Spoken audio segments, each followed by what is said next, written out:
So, the Asus VG27AQ5A is basically a gaming monitor aimed at people who want a fast refresh rate, smooth gameplay, and a decent 1440p experience without going into ultra-premium pricing.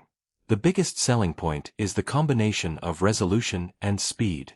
A 1440p panel gives you a sharper image than 1080p, while the high refresh rate can make fast games feel much smoother and more responsive.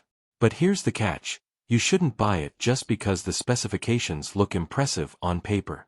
Things like motion handling, HDR performance, contrast, viewing angles, and factory calibration can have a big impact on the actual experience. I'd also consider what games you play and what graphics card you have. If your PC can't consistently push high frame rates at 1440p, you may not get the full benefit of a high refresh rate display. So, should you buy the Asus VG27AQ5A? If you're looking for a fast 27-inch 1440p gaming monitor, it could be a strong option. But I'd compare its real-world image quality, connectivity, and price against competing monitors before buying.